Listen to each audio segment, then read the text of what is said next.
you have to use lightsabers in it at some point, or use established weapons. You can make new ones too, but you can't just go. No, they always used wooden swords instead of laser swords.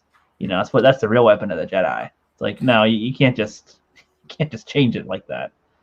Well, the value of canon is that with each new twist of the story, you get an explanation for why things are like they are. So you mentioned the bat'leth of Star Trek, and that was like a lock of Kahless's hair dipped into a volcano in a mythological hero sort of sense. The same way it's like where we took a bolt of lightning and forged it into a weapon that could kill the dragon or whatever the fuck. But these people are saying like, well, that doesn't matter because we just want to make it up, and you guys are going to take the spoonful of shit on your high chair. And when we say that tastes like shit, they're like, well, that's not meant for you anyway. It's meant for somebody else. Yeah, it's like it's a good point, Immoral. I don't really know what they expect with an audience. I would ask them the question, why do you want to make this into a movie? Or why do you want to make this movie with these characters? Like, in a way, I wish that a lot of movies that have been made were just made their own way, like the Jumanji sequels. Those did not need to be Jumanji at all. Those could have just been a video game movie XY, and it'd be just as fine, but they put it into the Jumanji universe where they didn't need to.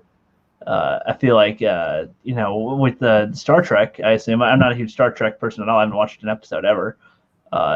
We'll forgive you. I assume there's 800 episodes prior to Discovery and stuff. Well, yeah, and it's also one of those things like Star Wars. Like, you can look at the main movies and be like, that's canon, but then there's all this auxiliary shit. With Star Trek, we had the original series, we had The Next Generation, we had Voyager, we had Deep Space Nine, and then Star Trek Enterprise. And that was all before J.J. Abrams got his little mitts on it. So from that point on, that's where we have some discongruities. Now, there was also feature films, which some of them were better than others, but for the most part, we exist in that same sort of equilibrium as Star Wars. Right. Yeah. Well, and it's like the whole point, the whole connecting thread between all the Star Treks is the ships. Most of the ships are kind of the same. Like, they're not drastically changing the history of that whole universe, are they? No, like they worked on a basic principle. It's like, okay, so we developed a warp drive. So every ship has to have a warp drive, and it's based on antimatter, so it all has to work on that. And then, like, you have some freedom to play with the bodies of the ship, but it's all basically the same twinness. Right. So that's what I mean. That's what I was trying to say with Star Wars earlier, and like with anything else, is that you have kind of your base of what can be in your thing, and then you have the freedom to make what you want. Like, you can be very creative with the limitations of having to not break the Force rules, to just go, I can just fly now. Like, it's like, well, no, you can't just rocket boot, Force. I'm floating all over now. Like, maybe you could float above the air, hover. That's one thing. Yeah. It's concentration. That's a little different, but you're not just like Dragon Ball Z flying around like nothing. That'd be a big stretch. I feel like you could lead up to it, but that would have to really, you'd have to really sell it to us that you're leading up to this and that it works and it's not as goofy. And because then when you tell stories afterward, you have to keep that in mind. Like, that's now kind of a part of it. That's an option. Because then you'd ask, why don't they do it? Why don't they do that? Well, you don't have to worry about that. This is my own idea. Well, no, you're making a continuation of something that came before. So look at what was there and go forward from there. Well, that's honestly one of the things that bothered me about Star Wars, that idea of hyperspace fuel. We need some sort of something to make us run out of gas so that Rose Tico and Finn can go on their casino planet Exodus sojourn, and it's just one of those things, like, it exists solely for a plot fuel, but it has no sort of bearings on what in my opinion, a spacefaring civilization should be capable of, You know, we never asked ourselves, how much space fuel does it take to run a Death Star? Right. That was never made to be important. The Just actual fucking the threat of it was something, is yeah, important details. And that's kind of thing too. You can leave things open-ended to not have a definitive answer, but you can't just that's some of the thing too. You can, if you leave room for things to be interpreted sometimes, I think that's fine. Then you don't have to have the definitive answer. I'm betting Lucas didn't have every answer for everything when he made Star Wars. Like, what ship did so and so fly to who blah? Like, what was Bosk's ship like? What's his family? Like, exactly. what's his history? I don't know. He was a cool dude for a bounty hunter, real quick, to stand there, like, and then maybe later that's like somebody else added to it, and he's like, okay, fine, whatever. Like, you can leave room to be improved on later. Well, sure. And in one of those weird sort of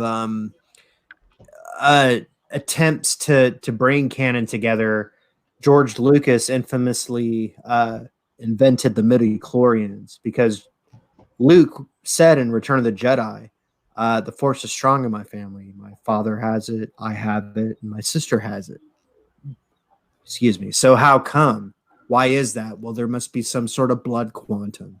Let's invent a new microscopic form of life that talks. I mean, I guess that's fine, but like again, the midichlorian thing doesn't bug me too bad. But it's kind of like, I would imagine it's kind of like with bloodlines, like with kings and queens. Like, it's implied that they're royalty. They're also royalty. They were master swordsmen, so we're gonna pass that type of teachings on to the next one, kind of a thing. It's kind of what I would think that the Force was with that, like like a royal bloodline kind of, but whatever. Sure. And in other heroes' journeys, I could see where like you might have to go through like a period of physical rarefication to begin to perceive the Force, but is it restricted to bloodlines the same way that, I don't know, European houses of royalty? Right. I kind of assumed that the reason why most humans or other species don't partake in trying to become a Jedi or Sith or learn about the Force is because of the amount of dedication that it would take to be able to master it. The dedication to the meditations or to the applications in general would be so difficult, and that's why the Jedi would pretty much give up their lives to learn it. Well, you'd almost have to be willing to be the ascetic, the old man on the mountain at a very young age to even, because we meet Luke at 19, he's too old. Right. Yeah. Right, but I don't know. They kind of changed the way that it works. Well, I mean, as far as with the prequels, they changed the justification for how it works later. But well, then what is it? I'd say in a fine way, though. It still works. Then it's just the more details you add to it, the more questions you ask. Is there a difference to you, Rook, between playing fast and loose with canon? Maybe an idea sticks, maybe it doesn't, versus saying, well, canon doesn't fucking matter at all because. Right. I'd say it's stupid to say that it doesn't matter at all. I'd say you should actually, that's how you should make. I don't understand why are you making the story then? Like, why are you gonna, if you did not come up with the idea of this franchise that you are going to make movies for, why do you want to make them? Mm-hmm. Like, the point is that it's from that universe. Like, I don't want to make a Lord of the Rings movie where I take no elements from Lord of the Rings and just take things from, I don't know, Street Gangsters 12. Like, I don't know what if that's anything, but it's like, you don't want to make it a completely different film, right? Like, you want Lord of the Rings to feel like Lord of the Rings. You want Star Wars to feel like Star Wars. That's where canon kind of comes in. And as far as story goes, like story placements, if you have something that directly contradicts what is established in the one form, I mean, it's kind of stupid to just go, oh, no, I'm skipping it. To me, that's lazy. It's like, no, use that and add, apply that to your story. What can you build off from it? How can you go from point A to point B? What else can you do? Don't just give up and go, I'm just going to start over and do what I want. Be like, no, take the effort to think about how this works within your story too. Well, then, and finally, I want to ask, from which psychological and emotional space would writers of Star Wars and Doctor Who go to their fans publicly and say, canon it just doesn't matter? Because they're lazy, they don't have ideas, they want to just do what they want without anybody disliking it. Like, they want to be able to make what they want and have everybody praise it or not say anything at all. And that's it. They can't take it when people say anything bad. They'll blame them and go, you're just paying attention to canon too much or something. It's like, no, it's not entirely the case, but your lazy ass didn't come up with the story that fits with what was already established. So you're kind of on you. Like, if I was going to have to write a Marvel movie or something, as much as I love directing, I would not want to do it because I don't know enough about the universes to really make one that'd be worth it, that'd be good. Like, I don't know enough about the universe. And so it wouldn't be as good because it wouldn't feel like it's in that universe if I made it. Like, I don't want to be a KK in Marvel. Well, no, but it also seems like these people, these creative, and I'm saying this in air quotes, creative elements,